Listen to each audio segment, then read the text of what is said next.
How you doing? All right, welcome everyone. So we're starting a little early, 6:30, or close to it. Scott will be walking through our mid-year financial update and what questions we have. Yeah, Go thank for you. Scott. Thank you. Yeah, and I hope everybody got the spreadsheet that was sent out with the packet. I just wanted to go through that, a little bit and, share one other, worksheet with you as well. You know, like when I was considering this, I was looking at them, I was considering the actuals, the budget, kind of in two different ways. First of all, the kind of what I consider the operations of the borough, which is essentially this spreadsheet that I have on the screen here, and how we're trending to budget through 6 months of the year. And secondly, the projects, capital assets, capital purchases also through half the year too, and how we're doing there with regards to budget and some of the various projects that made it into this year's budget and previous year's budget. Now, I have to confess that I'm not as familiar with that part of the budget. And so I can obtain some more information if we need to, post meeting, excuse me, let me know. And, but I did put together some of the capital asset purchases, at least through this part of the year. So,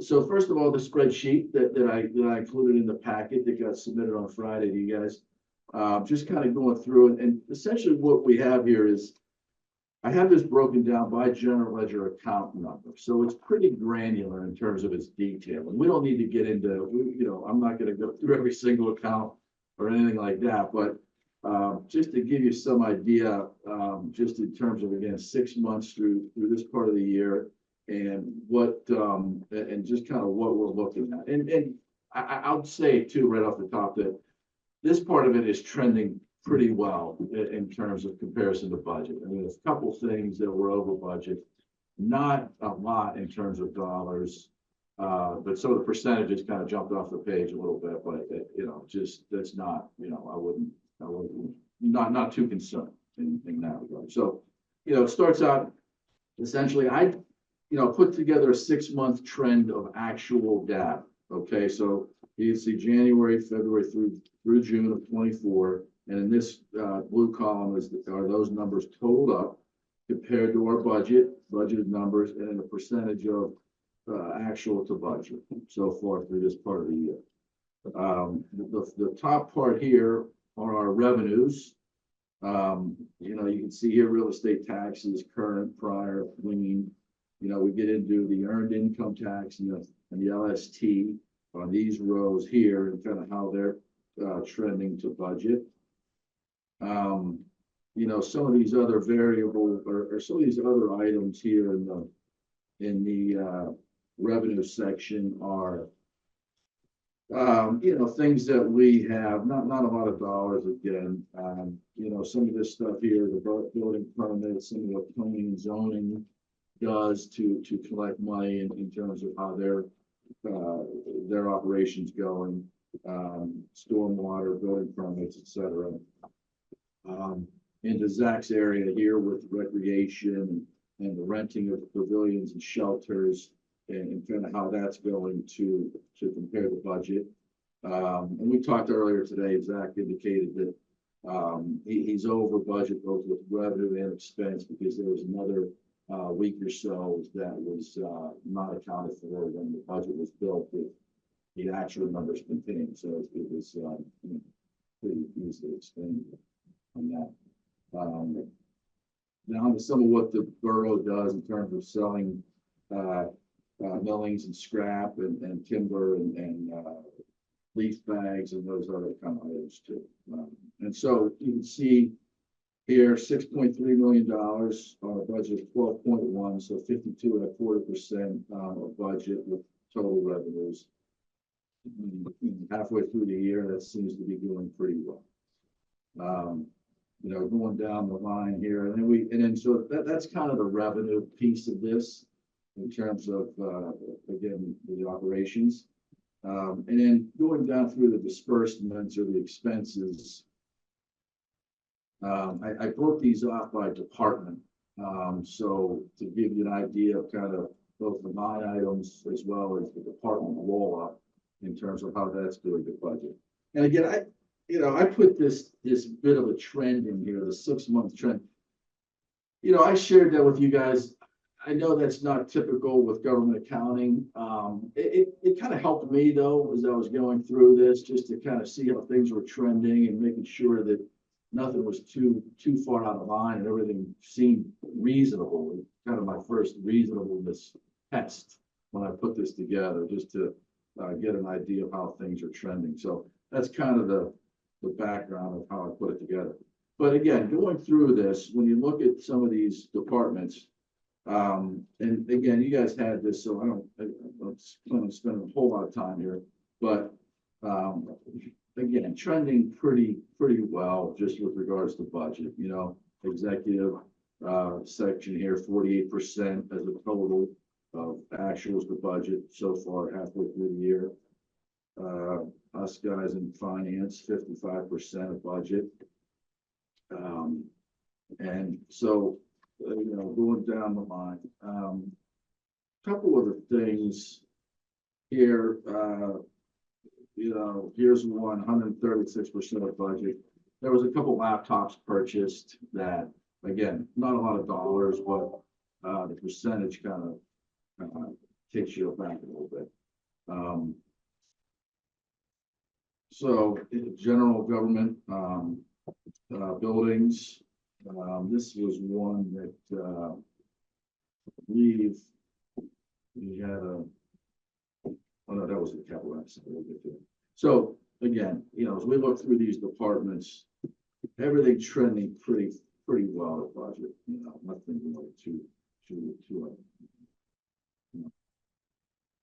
Something happened on the one Scott. I noticed they were all over 100%. This is not really going to have it. Yeah, and I think what some of that is, I think you get taxed on your first, $8,500 of income. So I think the majority of that will be satisfied already through the first quarter already. And we'll have some pickup here for somebody like me who started in March.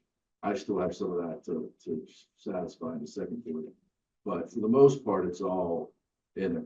One of the things, and one of the things that I did notice too, I want to just make sure things are mapped appropriately too, because some of that stuff looked like maybe there was, well, one was high, the one department was high, another one may have been low.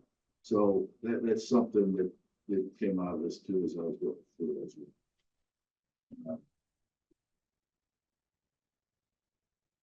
Pension line over that, 10,600. Is that something that's just done once at the end of the year? Is that like zero so far?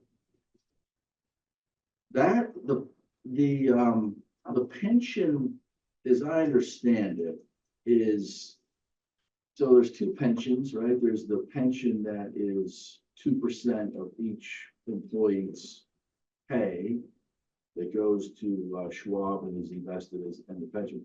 And then there's the other one that's the I get the designation correct. Yeah, and so that revenue, is that on the revenue side of the state? Now, we haven't got that yet, right? But that's due to come in. But the pension line on the disbursement is like for some of the employees were grandfathered into the pension. Like most departments, a lot of the employees don't qualify for the pension, but some of the departments you'll notice, like I'll go here to secretaries. Like these guys, if you see their pension line, now this means to me that the people who work in this department are probably long time tenured or grandfathered in to receive the pension from the borough. Not every department has people who were brought in like that. And so some of them, this one, I'm not sure.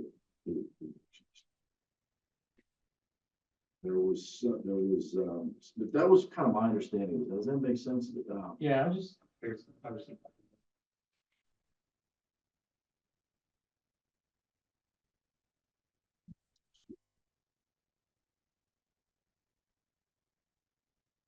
So again, And that when the state aid comes in, that has to be distributed by the end of the year into the pension plans.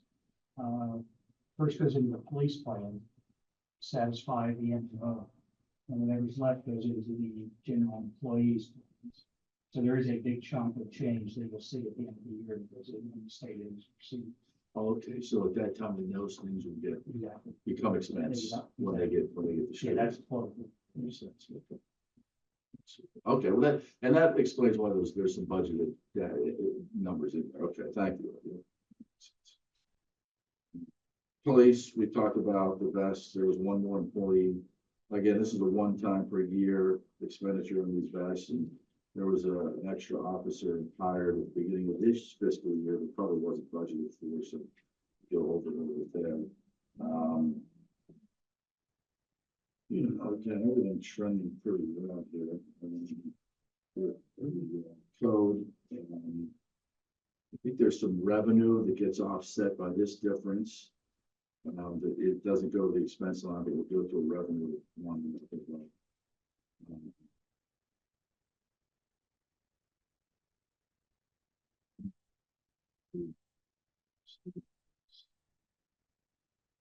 See, not much in the way.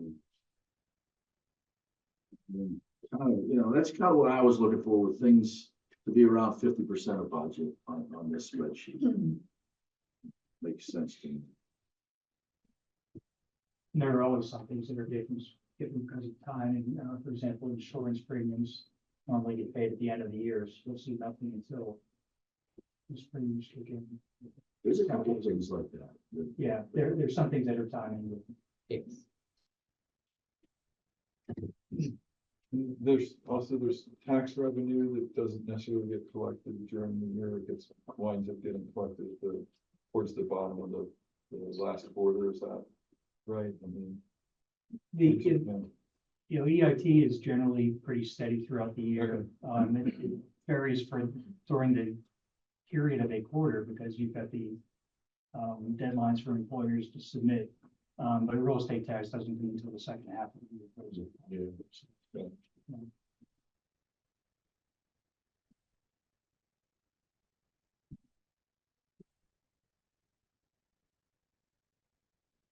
Couple items, I just made some notes over here, just with regards to some things, again, not big dollars, but just, excuse me, over 100% of budget. This one looked like there was some assistance for DCNR grants. I think that was probably outsourced. Now it's budgeted for, but still 43% year to date. It seems pretty much in. And Scott, we were trying to cut expenses on the road paving this year. Is that something that's showing up at all in the budget? Yeah, I think so. I think we'll look kind of here. Some of this too, some of the contracted services, maybe paving, some of this. Gary will manage the pavement program to that budget. Yeah. We're trying to stretch it so we can do more roads than we thought we would do by making, a 2-inch overlay. But he definitely knows what the budget number is. He's going to manage. That's good, yeah, because I think that was hurting us up until we. Yeah, but we think we get more bang for the buck this year because he's going with the 2-inch overlay instead of milling all the way down the base. The places where he's done it looks pretty effective too. It looks really nice.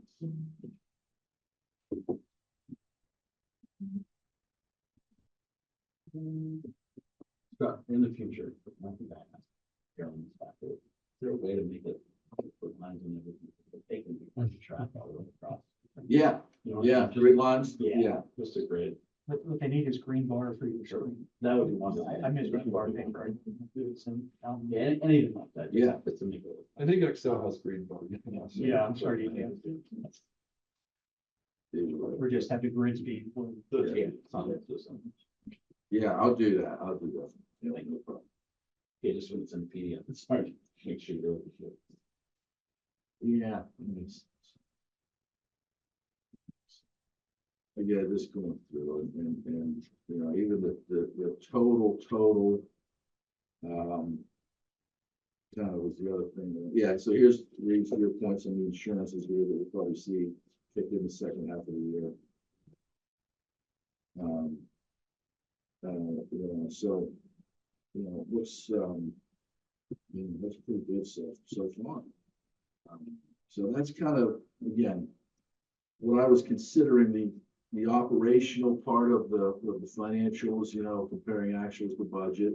I did print these out. I didn't want to pass out a bunch of paper though. So I thought we could just kind of look at my workbook here in terms of, these are the kind of capital purchases year to date. Through the end of, well, actually we have one on here for the easement grant we were pretty much this week. This $80,000. But I'm pretty sure I've got everything captured here with regards to our capital purchases for the year. New sign, the stormwater sewer pipe. There's some consulting, I guess that's civil engineering costs for the MS4 program. We include the cell tower stuff in it too. So we should still have. That's under 409 consultant, it's not a capital. So we're not at that.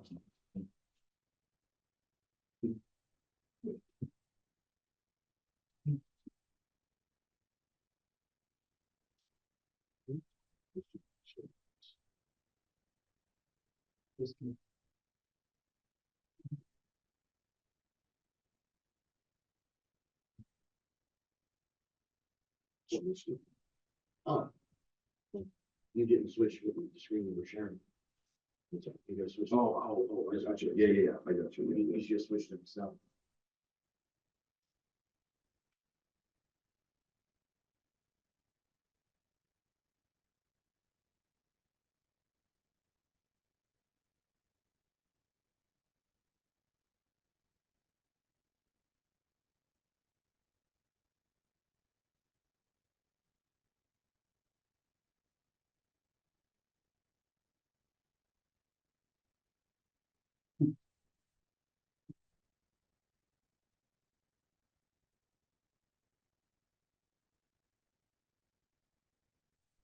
Sorry, I thought we were looking at this at the same time, but now we got. So these are the capital disbursements here I was talking about so far through 6 months of the year.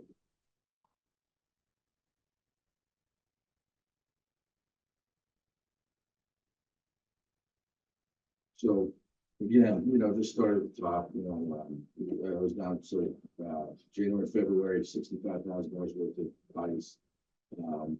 The 2 trucks that were donated to the fire company, the F-150s, some golf course equipment, an aerator. They have new windows put into the clubhouse down there. Walk behind mower was just purchased here recently, so again, I went into July, but I thought I'd share the thing. Again, the easement, we haven't paid for this yet, but the check's getting cut this week for this 80 grand. The land acquisition that we purchased back in early part of June. The down payment for the speakers for the meeting room. The AEDs and cabinets.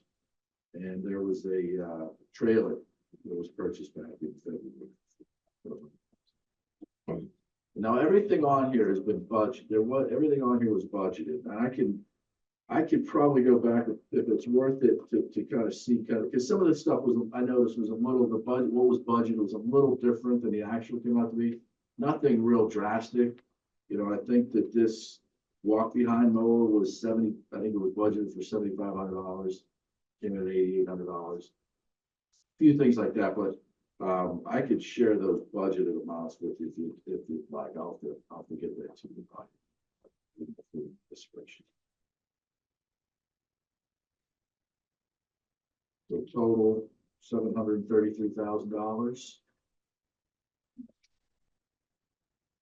so far for the year. Some of the projects, again, I know there was budgeted in there for some of the MS4 projects. in speaking with Reed, it looks like Ramblewood will probably be the only one that gets, some cash outlay this fiscal year, Madeline, or Matterhorn, thank you. possibly Ramblewood too. I'll jump in.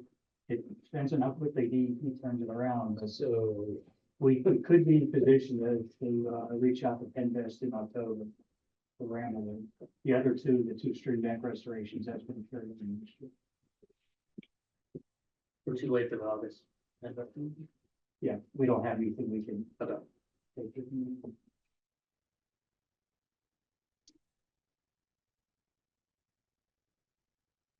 But that was everything I put together. I hope that's. seems good. Yeah, I think it's, Any questions? Okay, anything else? No, that's good. Feel free, if anything comes up, I mean, feel free to reach out. I'll be happy to. Yeah, to look anything up I need to and get back to you. Yeah. Thank you. Thank you, appreciate it. Okay, for a few minutes early, we can still go on to. Okay, so we're officially in our pre-meeting still. So we just had mid-year budget review, done with that. Thanks, Scott. On old business, there's no old business, but we could go with the new business. Review the agenda for this evening.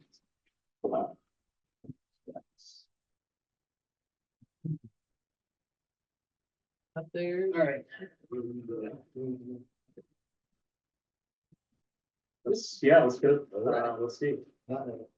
First and foremost, just want to introduce my colleague, Peter Tell. I emailed council on the Deputy Reed. He's a summer associate, rising third year Kane Law, and put together all the exhibits for the 3 public hearings we have on tonight's agenda. So, yes. like a little litigation. It's barely litigation. It's like fun litigation. Yeah.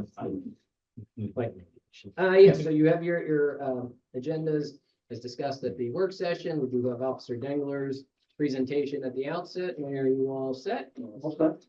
Okay. In terms of the other items, we'll likely announce an executive session tonight, because I think we'll probably be done before we go out there and we can address those 2 matters. But moving on to the agenda, as we talked about in the work session, both for the Saldo amendment and the 2 conditional use applications, they are set up, been advertised, can be voted on tonight. We have commenced the public hearing within the 60 days and the extension of times for the 2 conditional uses.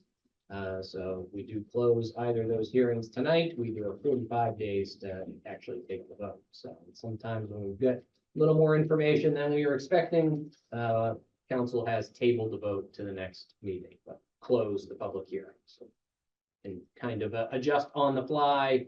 You do have the option to have a motion to close the public hearing and then table the actual approval motion. For the Saldo amendment, we have received some written comments. I think I have most of them 4 or so. We'll just acknowledge that those have been received as part of the introduction. I'm going to give a brief overview about really the history of this amendment. I do not like to get into, the questions and answers through these types of public comments with respect to hypotheticals or what happens if, or does this apply to my property, et cetera, et cetera. We've already seen some written comments. Those are the directions that they're going. So the basics are how this came together. Its intent is to address clear cutting for new development sites. We can use the Deerfield Estates plan as one of the motivators for this process. Let the public know that we already have a conservation subdivision design, but this is modeled after Pine as well as Ross's, as well as additional provisions specific to Franklin Park with respect to this proposed amendment. We'll open the floor. Once again, this is not, Sunshine Act public comment, so we can't technically put on a 3 or 5 minute time limit. We can encourage people to be succinct and to provide their comments. Encourage council to take them and receive them and listen to them, but it is not public debate, it's public. Mentioned again, we are under no time limits with respect to this ordinance, so if council wants to digest what you hear tonight, you are able to make a motion to continue or postpone to a next meeting. Motion number 4. Not table. That's the same. Tabling is to address my new colleague. Tabling is when you address something in the meeting and move it to the end of the agenda. A motion postponed to a date certain, which is really what people mean by when they say table. One way or the other, as long as the intent is clear when you will act on it in the future. When we addressed public comment at the beginning, I think we're gonna let people know that they've signed up, that if they want to speak at public hearings, they should wait until the Which is after, but where. Yes. After the report. public comment will just be the 5-minute limit for general comment. If they've got something to say about it, That's what you- public Be on hearing. the record. Oh, okay, all right, so the public comment at the beginning. Right. Okay, Yes. all right. Good. Sunshine. And then, Max, the 4 emails that we received, Yes. so at that point, you did summarize these, got the bullet points. I mean, we can, I was planning to Oh, you at have least address them. I think Oh, I okay, have alright. before, just so we're all Okay. clear. I have one, well, we count the phone call from St. John's and Paul. Joe? Oh, Joe. It was a simple one. Okay, And he just wanted to know that they've got a small wooded area, and if they want to put a playground there, they need to cut down some trees, and plant trees somewhere else. Why not their comment? I have from Chuck You may have Golding. Power just to have them move. Yeah, Chuck Golding. Chuck Golding, Gina Hartman. And Brecht. So. Okay. I'll just acknowledge them, that they've been received and distributed. We don't necessarily have to. I don't have to summarize Yeah. each one or. Nope. Or is it need to? There you just threw that together. Yeah. Put together. If you want to. My notes, and that's all right, okay. Right, so it's that, so Max will say that. Yep. We discussed the other items on the agenda and we flip to the next page. We have added the motion for police provisions for warrantless arrests. That's just introducing that ordinance for action at the next meeting.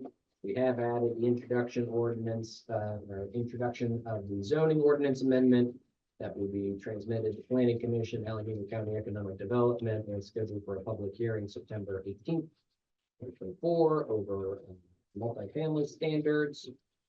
We did add the motion for the updated information technology and cybersecurity policy manual. So that was motion 18, 19 and 20 with respect to the Acorn Park improvements and the bid opening for the work session.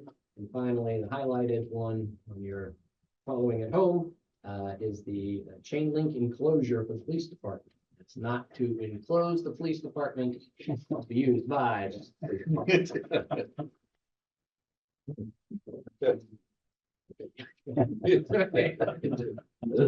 It does read a little bit. Okay. Ah! Maybe you can do double duty. Okay, thanks, Matt. Yes. Utility manager. No. Good, should go to another executive session? It's good to get along. Or do we have? Person council. Oh, yes, sorry. First, Councilman Mayor, Luke, for the first. They don't. I had one person it's related to the Salvo that contacted me and said, they said, well, this of course would only affect the next owner of the property when it's sold.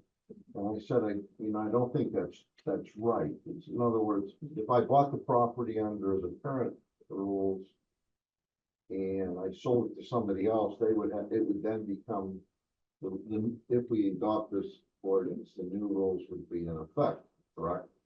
Unless you had a pending plan that you submitted The current owner would this be. afternoon or something like that. Yeah, you would, current owner, if they still held on to it and they wanted to develop, and it's over 10 acres, meets these requirements that apply to them, if they sold it to somebody else. They want. That's what I thought. That was my thought, but this person said, well, can't apply that until it's sold, right? And I said, I don't know about that. I didn't answer the first. But it happens to be a resident who is, actually a very savvy person. So I just, I won't name the person, but I just thought, well, maybe if that's an issue, somebody might bring it up out here in the room as well. So it does become effective as soon as it's passed by council, and it's on the current property owner as well. Yes, well, I mean, the effective date, signed by the mayor, and then we do have one more step to send it to the Allegheny County Economic Development once it's fully, so that completes it, but the effective date is. So the issue about the tree cutting 5 years before sale would become incumbent on the current owner immediately after it goes into effect. Yes. It's retroactive now, since looking back. One of the questions I had too from people was, if council passes tonight, is there a time period before it's actually effective? I didn't know that. No, the effective language is, effective in accordance with applicable law. Essentially, it's when it's signed by you, mayor, that is the effective date. Okay. 5 days in advance from now, or there's certain provisions for townships that are a little different for when it comes into effect. The county has to ratify. No, just it's part of our process. We have to submit a portion, but that doesn't affect the effective date. It just affects whether or not we follow the whole process. And we have done a motion for the optional section 108, post enactment legal notice. Let the world at large know if it does get voted on, they have 30 days from the second election to file a procedural validity challenge.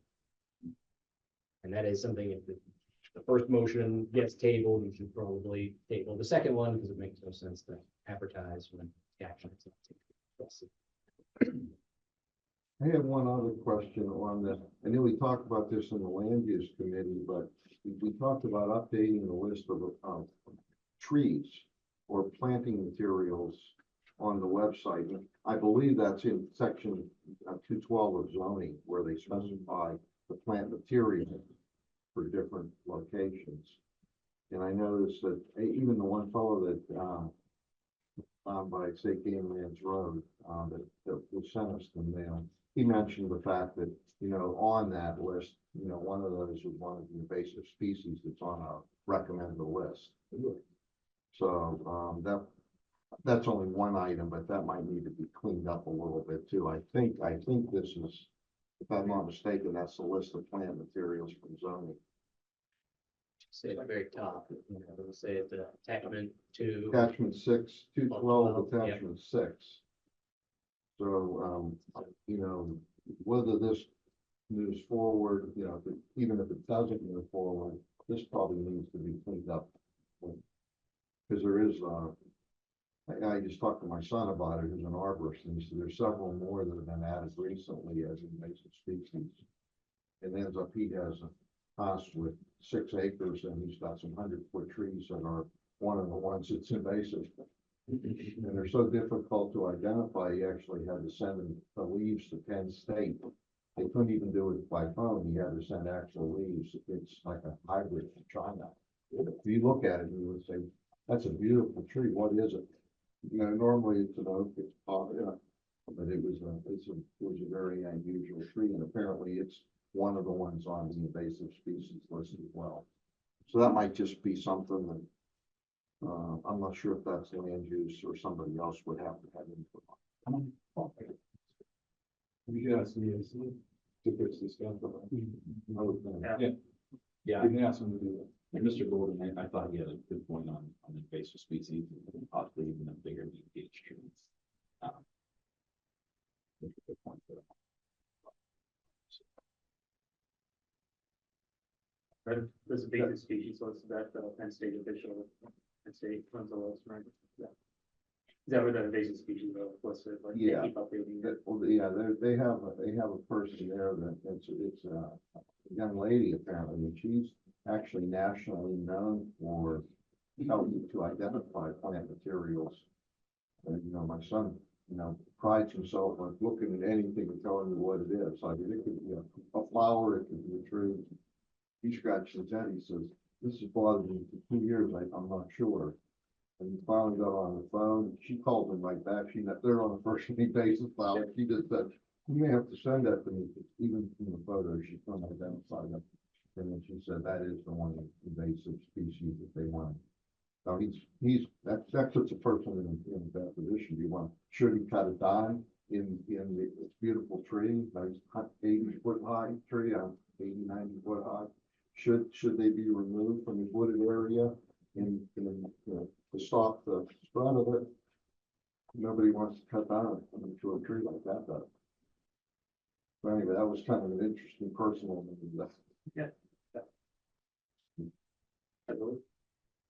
I'm just wondering whether the federal government has some like department to just like put a list of the invasive trees somewhere, I mean, just the problem, each state has their own. Yeah. And kind of extent, shall we just like, look a little bit like the federal government, they have some sort of like environmental protection agency, right? And what kind of list they put there, we can follow that. I mean, instead of having the table that we have to update all the time, you could potentially refer to, Link to it. Yeah. CCNR keeps a list certainly of native and non-native species. We've done that, as long as you get a delegation of legislative authority. It's been an issue with UCC and other things, but it's been addressed. And we do have in our the weeds and noxious, there is a list or cross-reference. I don't know if it goes as far as trees, but it certainly lists and cross-references what the state Department of Agriculture lists as should be removed. So not only do we have the height limitation, we also have species, at least in the weed ordinance. For this one, for zoning ordinance, I think that's a planning list of suggested plants. And if we have, something that's on some other banned list, somebody can't come here and sort of say, well, your zoning ordinance says I can put whatever type of plant is on this banned list, and let me, they're going to be running into issues with other entities that try to do that. I don't know, for existing trees that are there and what you do with them, and there's some other enforcement. It varies too. I know that, for example, the Bradford pears have become invasive or illegal to sell in Pennsylvania, but they're saying if you have them, you shouldn't necessarily cut them down. You can't buy them new. You should try to manage them so they don't spread. But to your point, there are definitely lists that we can use, and we can check our tables and make sure that we're in line with what the state recommends. Yeah, exactly. And we probably we also can put some information like if you want to plant a tree, and please refer to like Yeah. and some sort of like a list update, like a list, and because maybe like they will update like each year or something like that. Yes. Yeah. So that can probably help solve this issue. Yeah, that's it. Thanks. Okay. I'm good. Okay, I don't have anything. If everyone, we do, that is session. Yeah. I'll be sending everybody to the waiting room that's on Zoom.